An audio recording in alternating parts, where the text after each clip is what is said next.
manière dont on cherche à développer cet institut de formation, de faire un petit passage sur les modifications réglementaires et singulièrement la loi pour la liberté de choisir son avenir professionnel qui va assez largement impacter le rapport des individus eux-mêmes et puis des entreprises à la formation. Et puis on voudrait mettre la focale aussi au cours de cette brève rencontre sur trois éléments qui constituent des éléments de développement importants pour nous. La session compétences et potentiel cadre que vous présentera Marie-Véronique Leroy tout à l'heure. La fonction de coordination aussi sur laquelle nous entendons porter la focale dans les mois qui viennent. Et puis l'évolution du RESEG. Vous savez que c'est un de nos trois diplômes reconnus au RNCP et c'est Muriel Cutat qui va vous parler du RESEG tout à l'heure. Mais allons-y, si vous voulez, et d'abord en essayant de vous faire un peu un état des lieux de la RAFDES. Vous connaissez notre offre, mais je la rappelle rapidement. Vous savez que nous restons, nous, ici à la RAFDES, attachés à la montée en compétences des cadres, mais pas simplement la montée aux compétences, l'évaluation aussi des cadres, et puis leur adaptation finalement au travail, au poste de travail, à l'évolution des métiers de l'encadrement. Au fond, c'est la question globale de la compétence des cadres du secteur social et médico-social qui continue d'être notre préoccupation à la RAFDES. Sur le volet évaluation, bilan de compétences, vous savez qu'on fait depuis maintenant 2 ans, et puis cette fameuse session compétences potentiel cadre, dont Marie-Véronique va vous parler tout à l'heure.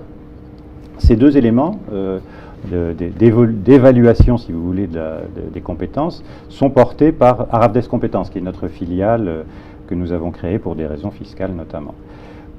Monter en compétences avec le cœur de métier de la RAFDES, qui est la formation. D'abord les formations diplômantes, CAFDES, CAFERUIS, RESEG, et on va vous reparler du RESEG. C'est pour ça que vous la voyez en rouge sur ce PowerPoint. On va vous parler du RESEG tout à l'heure. Des formations dites certifiantes, au sens où nous délivrons une certification d'école, mais où ces certifications ne sont pas des diplômes d'État, ne sont pas à ce jour reconnus au RNCP. Les diplômes phares de la RAFDES sont aussi accessibles par la validation des acquis de l'expérience et nous proposons un accompagnement à la VAE. Nous vous proposons aussi, vous connaissez un peu notre catalogue, des cycles courts de confirmation des compétences des cadres sur toutes les questions relatives finalement au management, à la gestion, au pilotage des structures, à la stratégie des organisations, etc. Et puis, ce qu'on a un peu qualifié de troisième volet, c'est-à-dire l'adaptation au poste, qui prend notamment la forme des formations intra. Vous êtes de plus en plus nombreux à nous solliciter pour des formations intra, autour de la gouvernance, de la stratégie, de la coordination, on va en reparler, du management, etc. Sans oublier finalement que la RAFDES, ce n'est pas qu'un institut de formation, mais c'est aussi un réseau. Ce sont des manifestations, des rencontres, des tables rondes, un service de recherche d'emploi, voilà, un certain nombre de partages de ressources auxquels nous tenons beaucoup. Alors, 2017, pour vous faire un rapide focus sur l'activité, finalement les chiffres confirment un peu à la fois cette stratégie et cette fonction de la RAFDES, qui est d'assurer le maintien et le renforcement de la compétence cadre, et donc de l'identité, si vous voulez, ARAFDES, Institut de formation des cadres des établissements sociaux et médico-sociaux. Vous êtes un peu plus, enfin vous et vos collaborateurs sont un peu plus de 1000 à avoir rencontré la RAFDES au cours de cette année 2017 pour presque 4400 heures de formation. Ce sont des chiffres en augmentation. L'activité de la RAFDES continue de se développer un peu sur tous les secteurs. Avec sur le plan économique un chiffre d'affaires stable,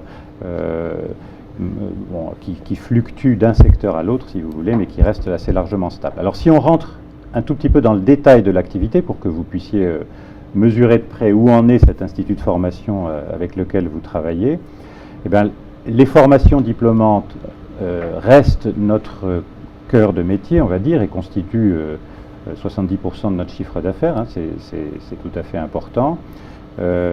Nous avons développé en 2017 ce format court pour le CAFERUIS pour ceux d'entre vous employeurs et ceux des stagiaires qui souhaitent que cette formation au Café Ruisse se fasse dans un délai plus court. Vous vous souvenez, hein, c'est la même maquette de formation, c'est le même nombre d'heures, c'est exactement les mêmes enseignements, mais avec un rythme plus soutenu de présence ici à la RAFDES, avec un rythme de travail globalement plus soutenu. Et au lieu de faire ce parcours de formation Café Ruisse en 20 mois, les stagiaires le font en 12 mois, donc une densité supérieure. C'est un succès.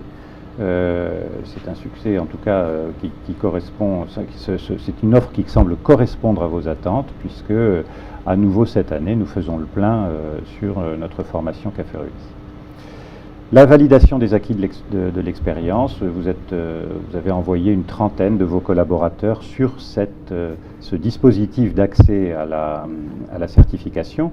La VAE n'est pas une formation, hein, la VAE est un accompagnement, mais dans son volet réflexif, c'est-à-dire en ce qui l'oblige à retourner sur son parcours, à vérifier en quoi l'expérience a permis une montée en compétences, il constitue une réelle montée en compétences des personnes qui se soumettent à ce parcours de VAE.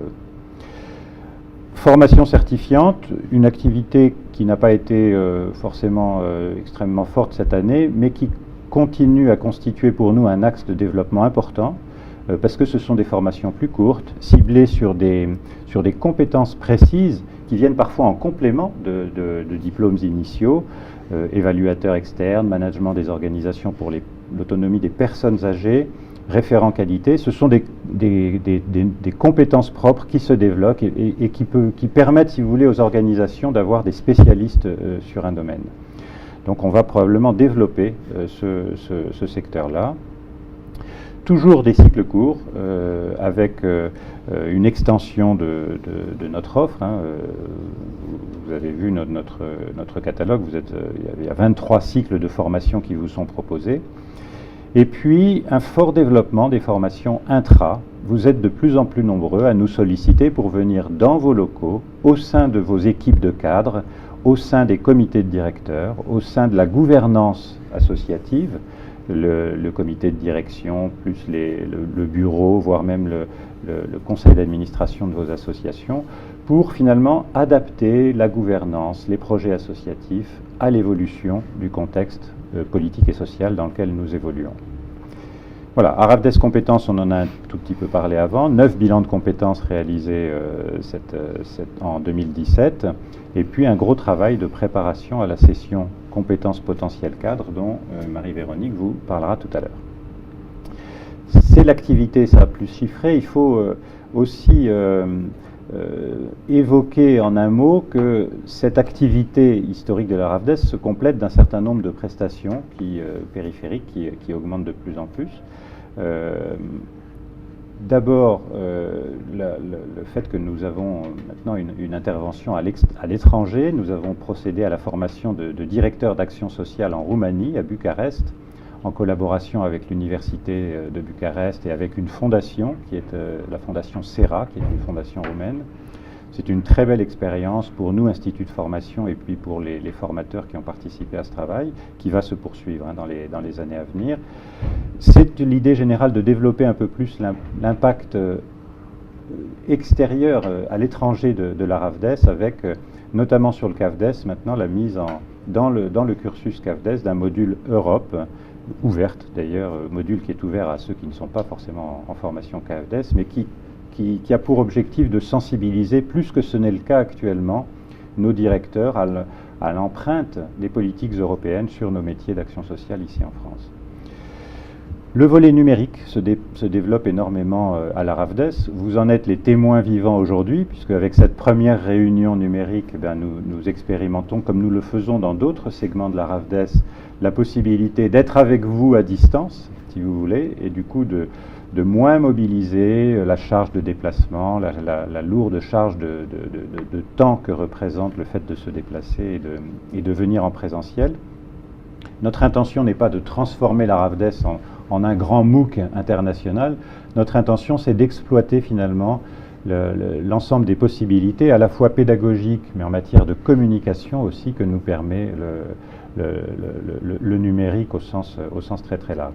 C'est en cela que nous avons co-créé avec d'autres opérateurs l'agence pédagogique numérique Pixago, qui est aujourd'hui même celle qui permet de transformer ce qu'on vous dit là en contenus numériques qui vous sont diffusés. Et nos collègues de Pixago sont derrière les consoles au moment même où je vous parle. Voilà. Un autre élément important aussi de notre activité qui est en fait invisible pour vous, c'est tous les aspects administratifs et notamment qualitatifs aussi de notre activité. Nous sommes en cours d'agrément de la RAFDES avec les services du Conseil régional. Ça a été des dossiers très lourds. Et avec Frédéric Bénard, membre de l'équipe, nous sommes aussi en permanence en travaux de contenu, vérification qualité, analyse de la qualité de nos prestations. La RAFDES est en plein développement, vous le voyez, on travaille sur tout un tas de sujets à la fois. L'équipe du coup de la RAFDES a été complétée, a été étendue pour faire face à l'ensemble de ces questions. Vous voyez en rouge sur l'organigramme qui vous est diffusé que Laetitia Cataille a rejoint l'équipe dans une fonction plus d'assistante commerciale, de suivi des personnes qui ont pris contact avec la RAFDES et avec qui nous voulons garder trace, avec qui nous voulons rester en relation. Anne Floquet a rejoint l'équipe aussi sur le pôle de Marie-Véronique Leroy et notamment sur les formations intra, puisque le développement des formations intra et d'une certaine manière votre exigence de réactivité, qui est légitime, nous oblige, nous, à être en capacité de vous répondre dans des délais et dans des conditions de qualité suffisantes. Et puis vous voyez aussi en rouge que le temps de travail de Frédéric Bénard, qui est dans l'équipe, elle, depuis très longtemps, a été un peu augmenté, là aussi pour accélérer finalement l'exploitation des dimensions numériques sur le plan pédagogique.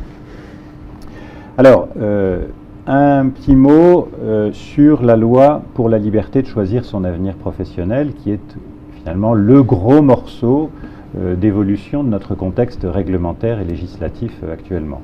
Je dis législatif, la loi est promulguée, réglementaire aussi, parce que nous attendons une centaine de décrets d'application sur cette loi. Le paysage de la formation professionnelle bouge donc énormément pour vous, employeurs, mais pour nous aussi, instituts de formation. Vous voyez que l'esprit de cette loi, c'est quand même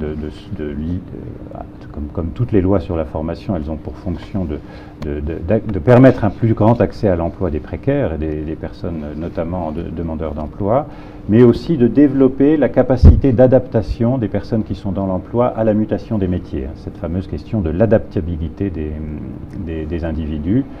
La loi aussi cherche à simplifier le dispositif de formation professionnelle en France qui, il faut le reconnaître, était assez complet. Alors, demain, qui va acheter et qui va financer la formation? Pour suivre rapidement la marguerite que vous avez sous les yeux,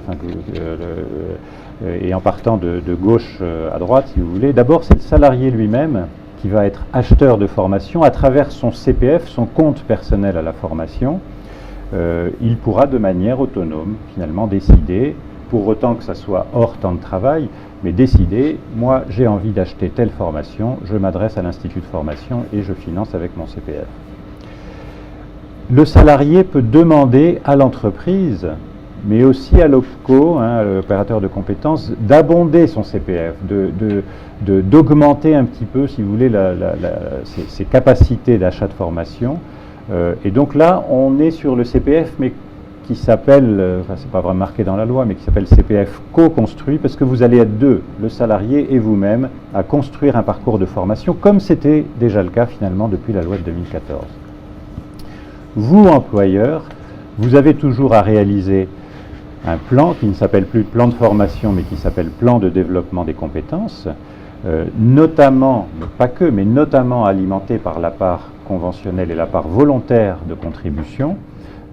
Eh bien, cette cotisation volontaire fait de vous des acheteurs de formation et vous pouvez, comme vous le faites déjà, vous adresser à nous pour construire des processus de formation intra ou même des processus de formation diplômante pour vos cadres. Les partenaires sociaux sont peut-être depuis toujours, mais deviennent aussi un acheteur spécifique de formation avec le fameux CPF de transition. Transition étant à entendre ici comme ceux qui sont en transition professionnelle. Le CPF de transition a pour fonction de remplacer le congé individuel de formation qui va disparaître. Ce sont donc les partenaires sociaux qui vont gérer ce volet. On ne sait pas encore très bien à quelle hauteur il sera abondé par contre. Et puis les OPCO, opérateurs de compétences, qui sont, vous savez, la transformation des OPCA actuels, eh bien, auront toujours la gestion de fonds mutualisés, notamment fléchés plutôt vers les TPE-PME. Voilà, les OPCO sont aussi en charge du développement de l'apprentissage, apprentissage qui va jusqu'à maintenant la 29e année révolue, et puis ce qui était à l'époque période de professionnalisation qui devient période de reconversion ou de promotion. Voilà. Vous voyez qu'il y a donc quand même des modifications importantes, des modifications aussi dans le contrôle et la régulation, la certification de la question de la formation professionnelle, avec la création de cet organisme France Compétences qui devient le gros régulateur du dispositif de formation en France, France Compétences va procéder à l'agrément des personnes et des organismes, vous savez, qui font le conseil en évolution professionnelle. Mais France Compétences, et c'est là où je voulais en venir, que vous le sachiez, a aussi en charge la régulation de la qualité et du prix de la formation. Alors on ne sait pas très bien ce que veut dire la régulation du prix.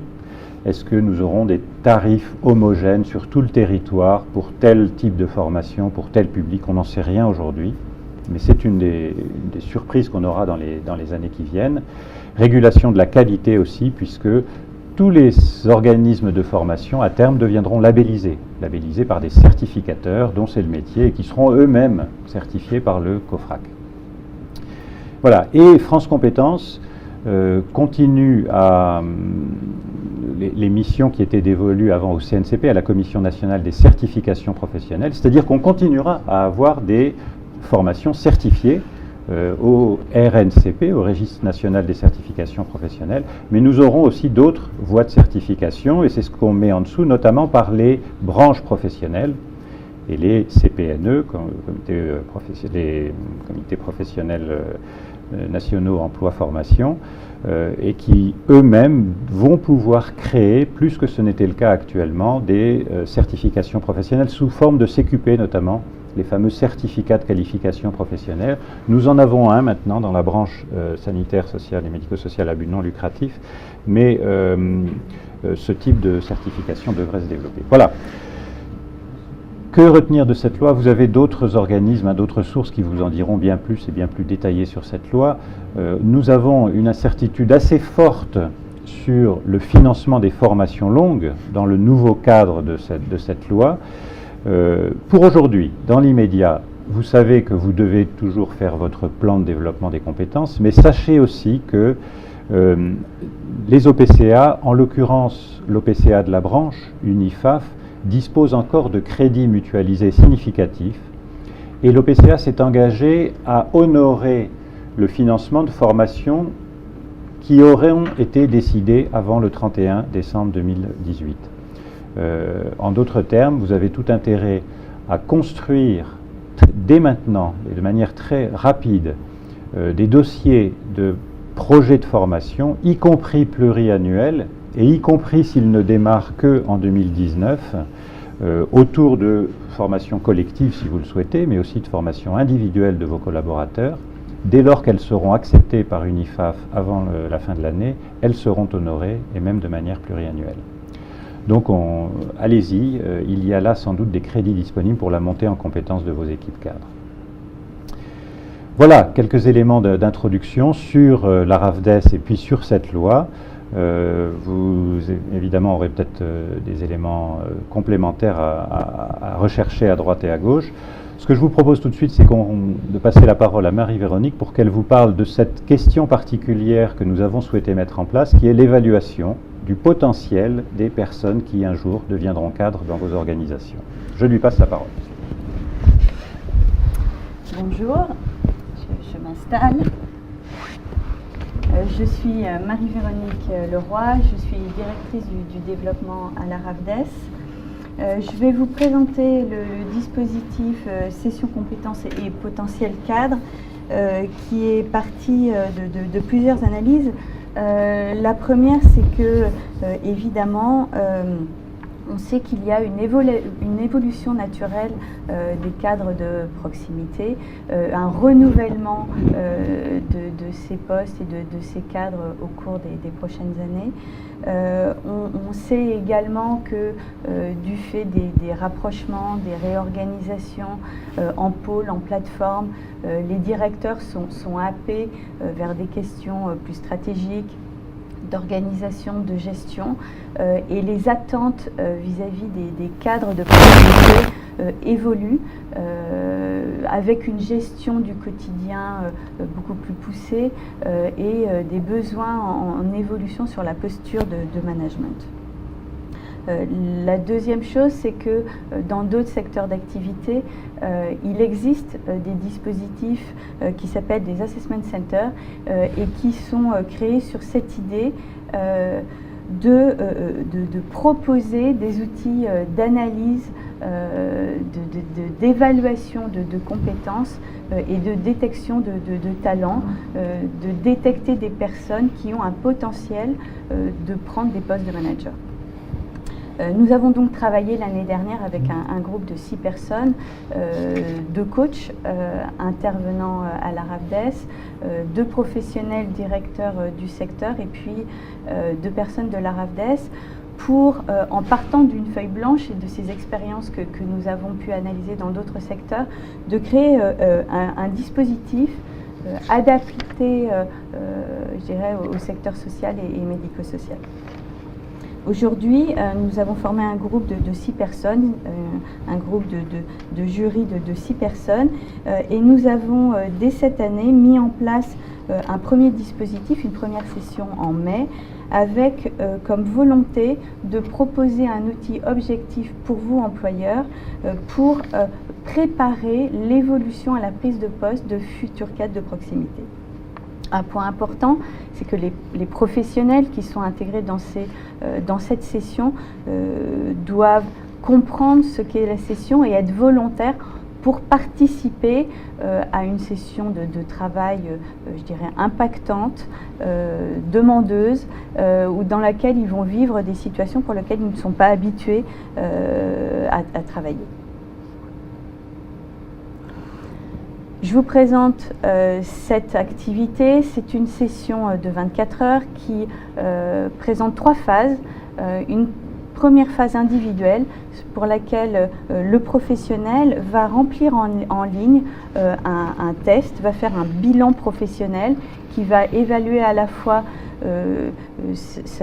les compétences que la personne met en jeu dans sa position actuelle, les compétences qu'elle souhaiterait utiliser, et l'évolution que la personne souhaiterait avoir dans les prochaines années.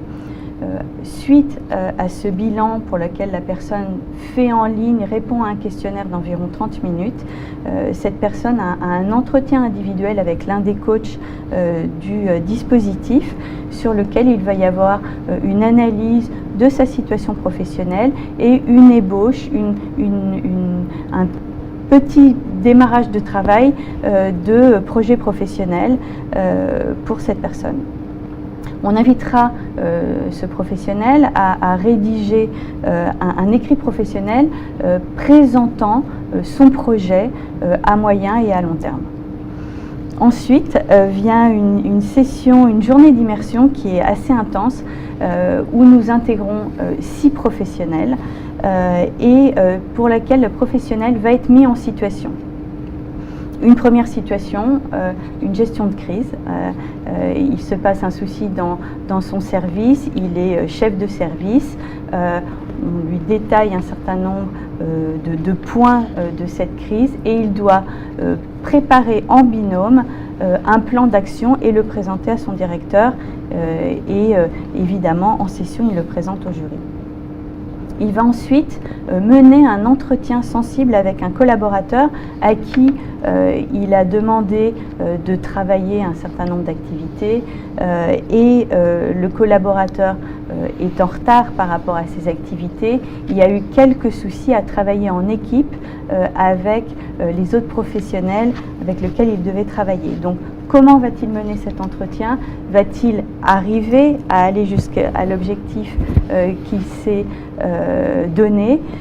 Et comment va-t-il mener, poser les questions, donner la parole à son collaborateur? Comment va-t-il mener cet entretien?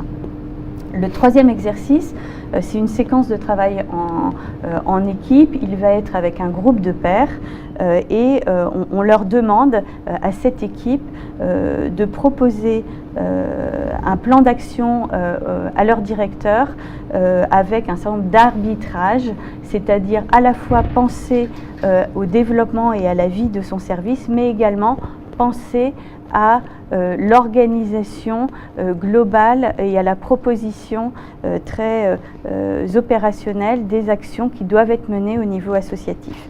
Donc comment la personne va à la fois faciliter le travail en équipe et arriver à des propositions très concrètes.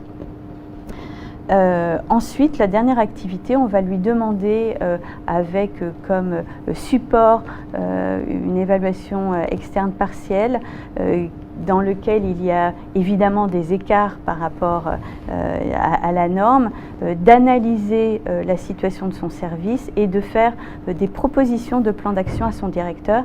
Et en fin de journée, la personne devra présenter un document de synthèse et des points très concrets à son directeur. Cette journée est intense. On a déjà eu une première expérience en mai où finalement les gens ont fini fatigués, mais très contents d'avoir découvert finalement leur capacité à vivre ces situations qui étaient parfois nouvelles. À ce sujet, je me permets de vous interrompre, Muriel, parce qu'au sein de cette première expérience, il me semble qu'il y a eu à l'inverse quelqu'un qui a aussi constaté qu'il ne pourrait pas vraiment exercer ses fonctions de cadre et que ça lui a permis d'une reconversion dans son orientation professionnelle. Alors effectivement, dans les bénéfices, et j'allais y venir ensuite, que cette session peut apporter pour les candidats, il y en a un certain nombre qui se posent la question, est-ce que je vais être capable d'assumer des responsabilités de manager, d'encadrer une équipe, d'être force de proposition pour ma direction? Et effectivement, on a eu plusieurs cas, des personnes qui, oui, ont confirmé qu'elles voulaient s'engager dans cette démarche, même si elles étaient pas forcément prêtes à un instant T, donc il y a un besoin d'accompagnement, mais il y a eu effectivement aussi la situation d'une personne qui a découvert avec ces différents exercices qu'elle était loin des attendus d'une fonction de cadre et que finalement c'était peut-être pas pour elle. Et le dispositif à la fin est très intéressant puisque les coachs reprennent les différentes analyses des 6 jurys qui participent à la journée et font un rapport de synthèse qui est débriefé d'abord avec le candidat et puis ensuite avec le candidat et son employeur dans une réunion tripartite avec le coach et sont abordés ces points de conclusion avec effectivement, oui, je souhaite continuer à me préparer à prendre des fonctions d'encadrement ou j'ai des doutes. Et puis pour l'employeur aussi de voir le décalage qui peut exister entre son besoin de prise de responsabilité à court ou moyen terme et le travail d'accompagnement qui est à faire avec cette personne. Donc concrètement, avec la première session, pour 6 personnes, il y a eu des cas où il y avait effectivement un besoin d'accompagnement et un engagement à trouver entre l'employeur et le candidat pour préparer cette personne à prendre un futur poste. Donc des accompagnements ou des demandes en formation, mais aussi dans un cas de se dire non, la personne n'est pas prête, quel poste peut-on lui proposer de façon intermédiaire ou je dirais plus à long terme, plus technique et non d'encadrement. Pour autant, cette session n'est pas un processus de recrutement. Alors tout à fait. On l'a précisé au départ, évidemment, il n'y a pas de promesse faite pour les personnes qui rentrent dans cette session d'évolution de poste à court et moyen terme. C'est vraiment un élément, c'est un outil d'analyse. Après, ces évolutions tiendront compte de la vie réelle dans les entreprises. Donc, elles n'ont pas été, dans ces cas-là, liées à des processus de recrutement, ni internes ni externes, mais elles pourraient l'être. Par contre, ce qu'on souhaite, c'est que dans une même session, s'il y a plusieurs professionnels d'une organisation, ils ne soient pas mis en concurrence sur un poste à l'issue de cette session. Nous organisons une deuxième session fin décembre, le 10 décembre. Alors, je vais dans l'autre sens. Le 10 décembre à la RAFDES, ce sont des sessions avec 6 personnes, 6 professionnels. Il y a déjà 3 personnes inscrites, donc sachez qu'il y a encore de la place pour inscrire 3 nouveaux professionnels que vous souhaitez évaluer. Les inscriptions sont ouvertes jusqu'au 9 décembre et l'ensemble des informations, 9 novembre, pardon, et l'ensemble des informations, vous les trouverez sur le site ARAFDES Compétences et vous pouvez également nous contacter à la RAFDES pour qu'on puisse vous donner plus d'informations sur ce sujet. L'intérêt, peut-être revenir sur l'intérêt à la fois pour les candidats et pour l'employeur. C'est évident que pour les candidats, ça permet de s'arrêter, de faire un point sur son parcours professionnel, de réfléchir sur ses souhaits d'évolution et de confirmer qu'on est prêt ou pas, qu'on a envie ou pas de prendre des responsabilités d'encadrement. Ça permet de confronter sa grille de lecture de ses compétences avec des personnes extérieures à son organisation et cette vision, je dirais, à la fois objective et neutre que peuvent avoir des jurys avec ce regard extérieur. Pour les employeurs, c'est un outil objectif de discussion au cours des entretiens professionnels ou d'autres entretiens de suivi avec ses collaborateurs et de mettre des actions très concrètes d'accompagnement pour préparer ces professionnels à prendre des responsabilités de cadre. Voilà pour la session compétences et potentiel cadre. Le deuxième sujet dont je souhaitais vous parler, c'est la fonction de coordination.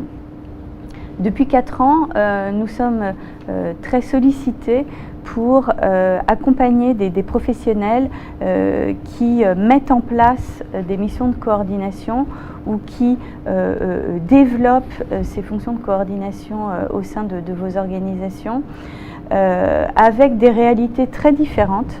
Les activités même du coordinateur ne sont pas les mêmes d'une association à l'autre.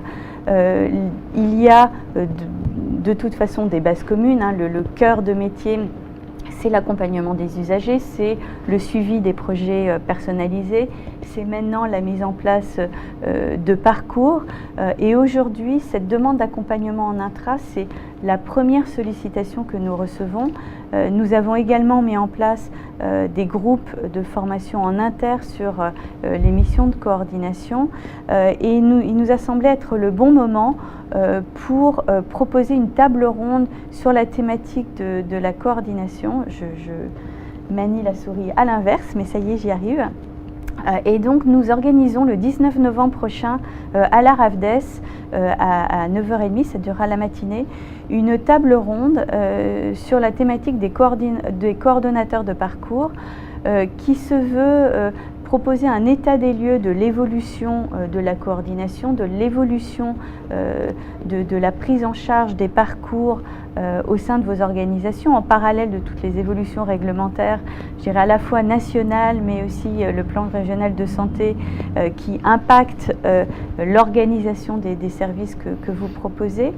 Nous souhaitons également vous proposer différents témoignages. Il y aura 4 témoignages de dirigeants de diverses organisations de la région sur leur façon de mettre en place les missions de coordination, la mission de coordination de parcours. Nous aurons un représentant de l'OVE, des PEP 01, de l'IMCP Loire et également de Trisomie 21 Loire qui viendront nous exposer leur façon de mettre en place et de faire évoluer ces missions de coordination. Et puis enfin, nous avons invité un représentant de l'ARS pour qu'ils nous présentent leur regard sur l'évolution des parcours et du suivi des usagers et ce qu'ils attendent des acteurs de terrain que vous êtes quant à l'organisation des différentes prestations qui seront proposées aux usagers. Voilà, c'est le 19 novembre. Nous espérons que vous pourrez venir ou envoyer certains de vos collaborateurs. Les inscriptions sont ouvertes et disponibles sur le site de la RAFDES dans la rubrique Actualité. Et enfin, en parallèle, nous réfléchissons à proposer une formation de coordonnateur de parcours. Nous travaillons actuellement sur le référentiel de compétences pour vous proposer, courant 2009, une formation certifiante d'une dizaine de jours pour les professionnels qui prendront en charge, qui organiseront la coordination de parcours au sein de vos organisations. Voilà, mais je vous souhaite... Oui, juste un mot là-dessus, parce que ce projet de formation à la coordination de parcours, il vient aussi en écho avec cette nouvelle nomenclature qui vient d'être inscrite dans les nomenclatures Séraphin, qui parle de coordination renforcée, et on sent que sur ces métiers-là de la coordination, de la médiation entre plusieurs organisations, il y a un énorme terrain d'activité pour les professionnels qui se développent et sur différents niveaux, et c'est ça qu'on veut explorer avec vous. Hein. Oui, la coordination de parcours, c'est je dirais un concept et une réalité en évolution.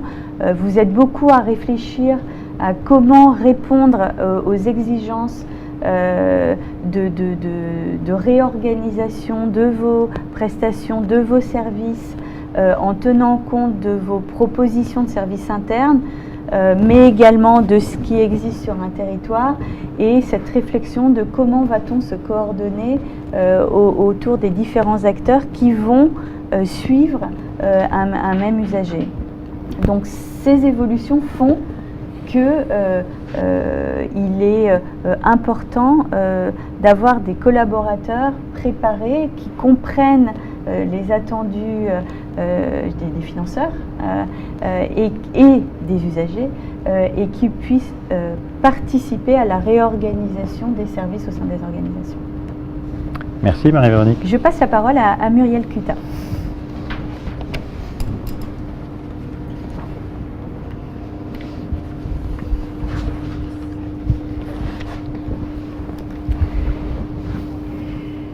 Bien, merci Marie-Véronique. Donc, je vais vous évoquer avec vous un projet qui nous tient à cœur et qui est en cours, qui est amorcé déjà depuis quelques mois. En d'autres termes, l'évolution de la formation RESEG que nous proposons depuis 2004, pour lesquels nous sommes organismes certificateurs. Et qui s'appelle donc responsable des services généraux. Donc en deux mots, hein, c'est une formation de niveau 2 reconnue au RNCP, de 400 heures de formation, enfin de cours, 100 heures de stage pratique, étalée sur 20 mois. Qui prépare donc, comme son nom l'indique, donc à la tenue des postes de responsable des services généraux, qu'on peut appeler par ailleurs responsable logistique. Enfin, il y a moult terminologie, mais vous voyez à peu près le périmètre. Donc pourquoi cette nécessité? Pourquoi s'interroger sur l'évolution de cette formation? Ah, j'arrive pas. Voilà. Ah non, pardon.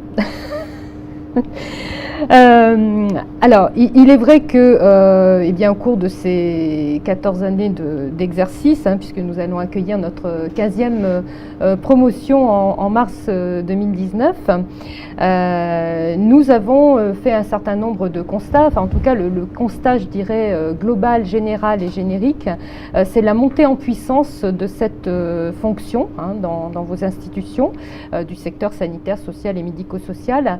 Une montée en puissance qui se traduit par de deux façons. Une structuration même de la fonction, puisque encore dans beaucoup d'endroits, mais de plus en plus, on assiste à la vraie conception, structuration de cette fonction, c'est-à-dire ce qui était de l'ordre d'activité un peu diffuse, confiée soit au directeur, à l'assistante de direction, à un économe. Aujourd'hui, on trouve de plus en plus ces postes de responsables services généraux. Et puis également donc une veille terrain aussi qui nous a permis de faire des constats autour de l'évolution à proprement parler du secteur. Ce sera la partie gauche de la diapo. Un secteur de plus en plus perméable en fait à la question de la responsabilité sociétale des organisations qui correspond à l'approche développement durable et qui de fait pour nos institutions eh bien induit ou se traduit par un changement culturel, institutionnel en la matière qui ne s'improvise pas.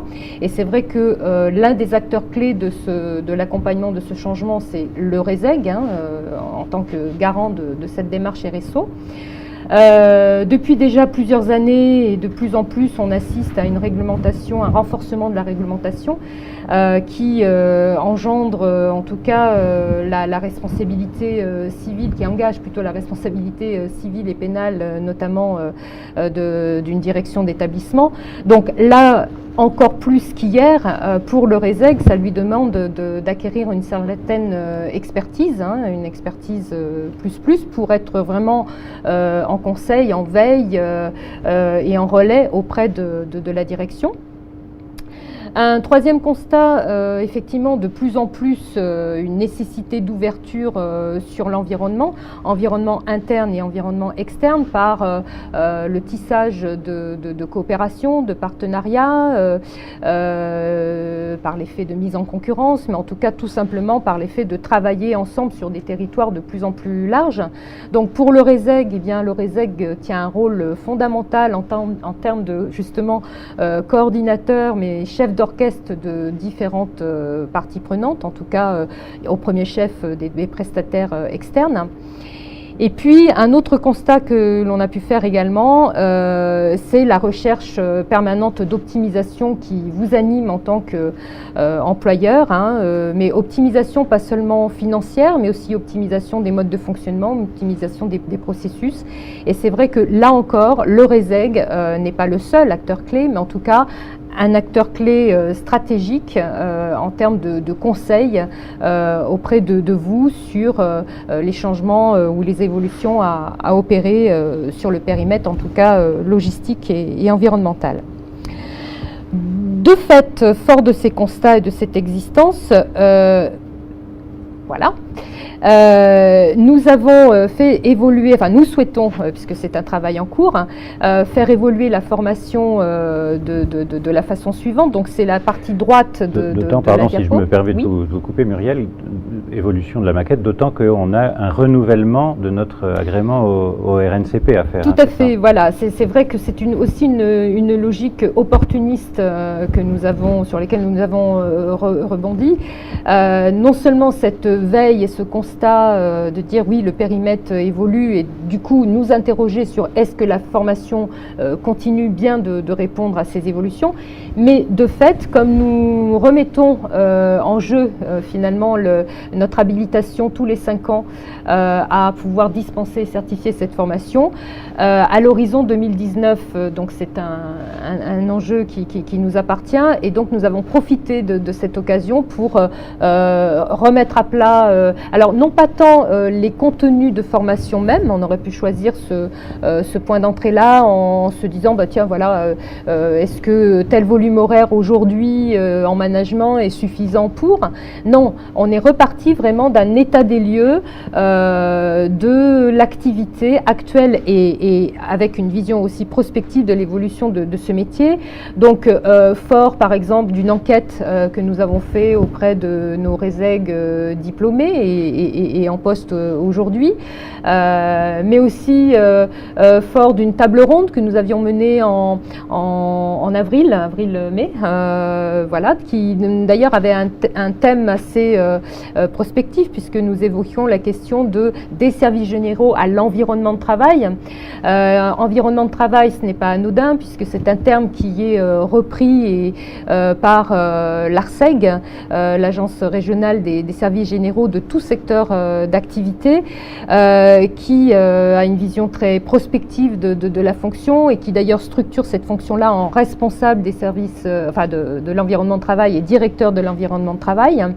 Donc voilà, ces éclairages un peu externes, les retours faits aussi par les intervenants dont vous faites certainement partie. Vous êtes à la fois employeur, intervenant, donc ça permet aussi de réinterroger certains axes ou certains points d'entrée de la formation, font qu'aujourd'hui, nous nous orientons vers ce modèle qui serait de structurer la formation donc à l'horizon 2020, puisque c'est pour une réhabilitation 2019, mais une mise en œuvre de la formation en mars 2020. Donc de structurer cette formation autour de 5 grands domaines de compétences, que serait la capacité donc du coup d'un RESEG à assurer la gestion logistique, donc c'est toujours son cœur de métier, mais selon une approche, une interrogation, donc une logique éco-responsable, donc c'est vrai que là c'est réfléchir à la question par exemple des achats, mais dans une logique éco-responsable. Un deuxième grand domaine d'activité qui porterait sur le management des risques. Il ne s'agit pas tant pour lui simplement, et c'est déjà un gros travail, d'être en capacité de réaliser par exemple un diagnostic en matière d'hygiène ou de sécurité, mais encore faut-il pouvoir anticiper l'émergence de ces risques, en tout cas limiter leur apparition, et donc répondre plutôt, satisfaire plutôt à un rôle de manager des risques au sens prévention du terme. Un autre domaine également qui relève de son cœur de métier aujourd'hui, mais qui fait aussi l'objet d'une certaine évolution, c'est tout ce qui touche la gestion du patrimoine immobilier, même si effectivement de plus en plus on assiste, hier le terme était employé dans d'autres lieux, au délestage du bâti, si on ose dire, mais en tout cas il y a encore une préoccupation première autour de cette dimension là. Et puis, comme c'est avant tout un cadre intermédiaire, un manager de proximité, il a en charge la gestion budgétaire de son équipe et le management proprement parlé. Donc voilà, donc ce que je veux signifier à travers cette diapo, c'est que nous reproduirions cette formation dans le même volume horaire, donc 400 heures de formation, 100 heures de formation pratique, parce que le stage est très important et apporte beaucoup dans le cadre dont nous y tenons. C'est une dimension auquel nous tenons. D'ailleurs, au passage, nous vous remercions pour l'accueil en général que vous réservez à nos stagiaires pour réaliser ces stages.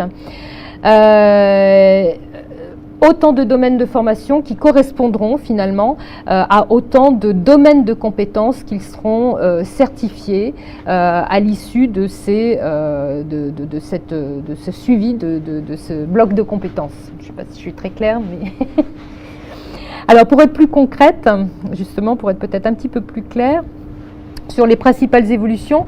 Donc vous retrouvez dans la colonne de gauche les grands domaines de formation qui correspondent autant à de blocs de compétences en soi que nous serons en capacité de certifier un à un ou dans leur ensemble pour l'obtention de la formation RESEG, du diplôme RESEG, pardon.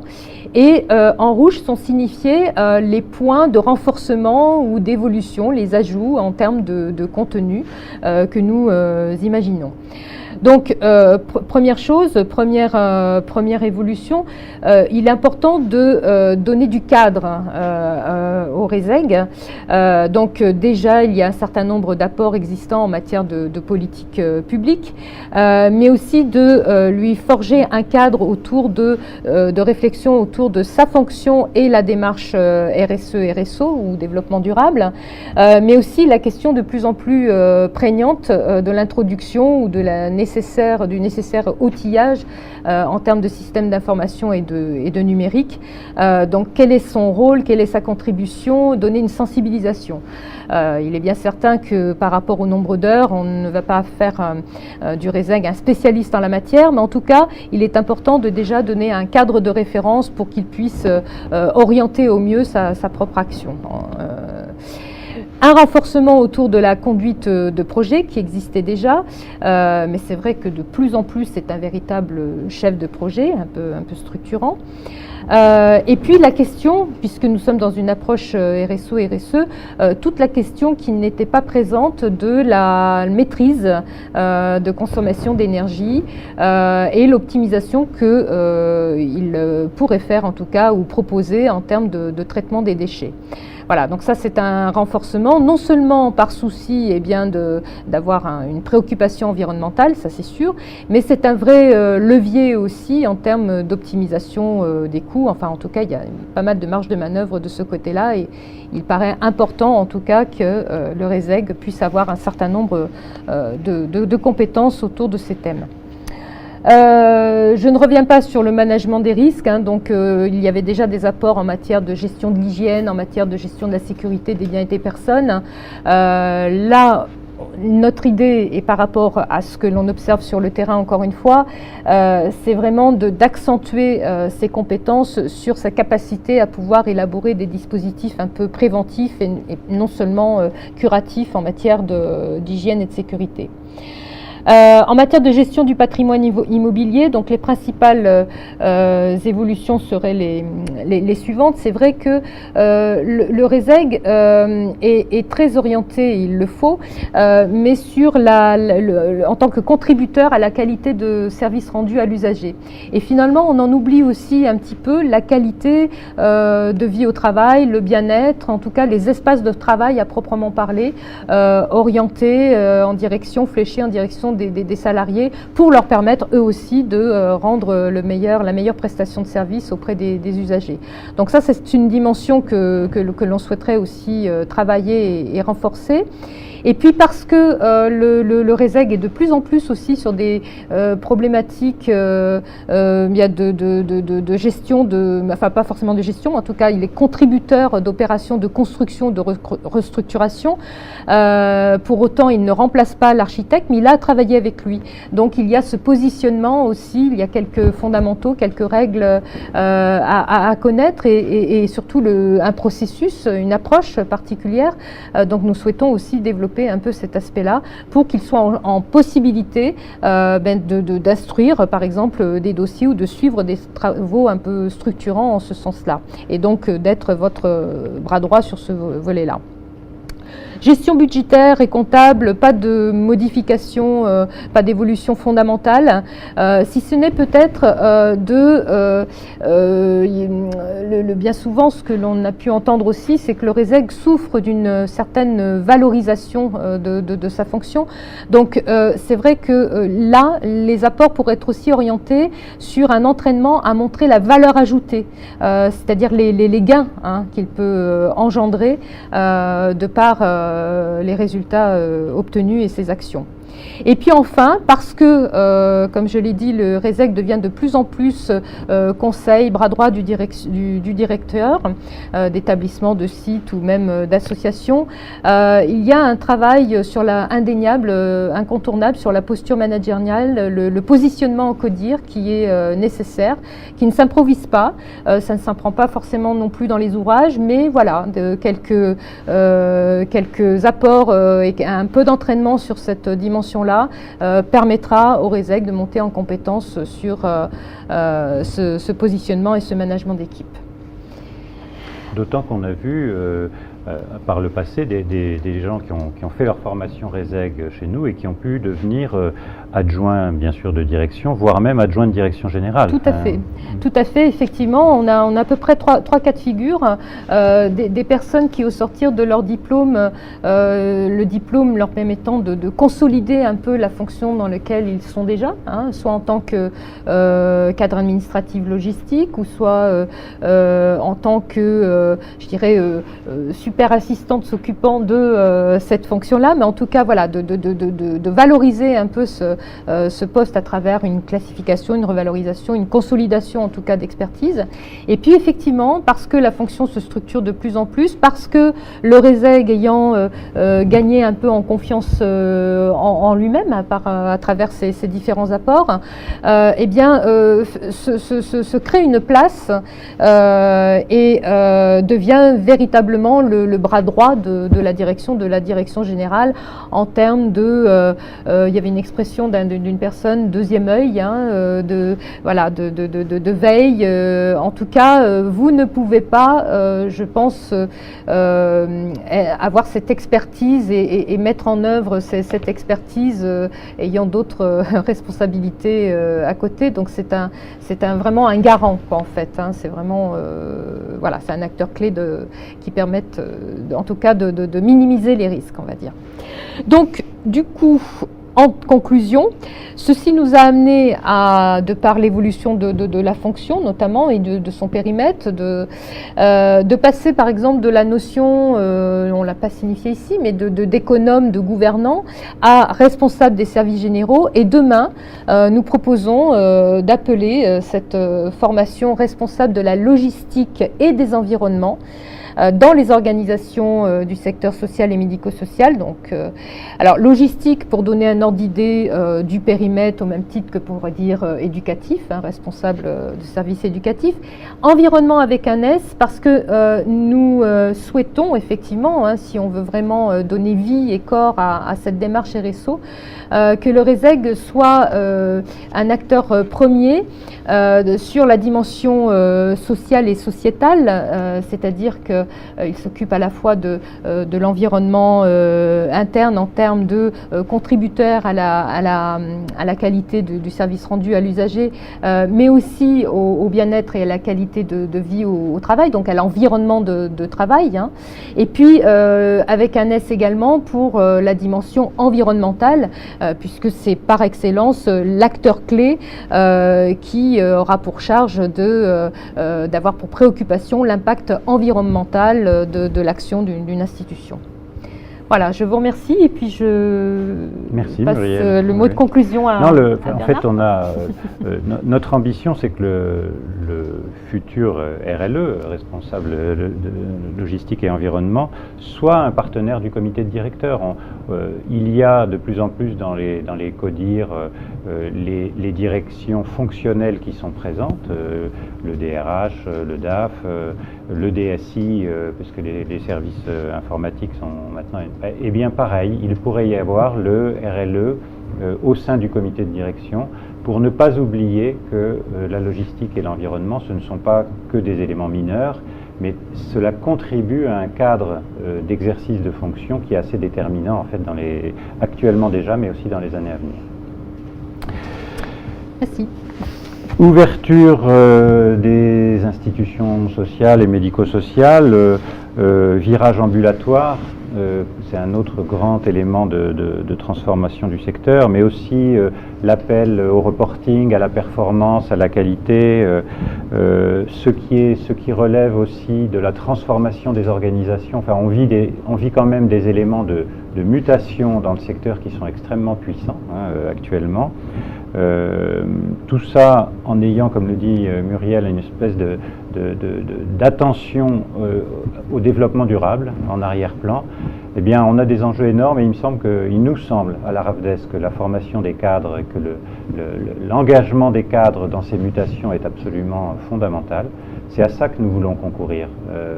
Nous, en tant qu'institut de formation et de contribution à la compétence des cadres, vous voyez que la RAFDES est vraiment en mouvement, est en évolution. La RAFDES va bien, c'est une structure qui qui est à la fois souple, adaptative et économiquement solide. C'est avec vous qu'on veut avancer là-dessus. On vous remercie beaucoup d'avoir regardé cet échange que nous avions à distance avec vous. Sachez que cette heure de réunion virtuelle restera disponible sur la chaîne YouTube de la RAFDES. Vous pouvez la regarder à nouveau si vous voulez, mais la faire circuler aussi autour de vous. C'est une manière pour nous de rester en lien avec les grands employeurs du secteur. Merci à vous tous et à très bientôt.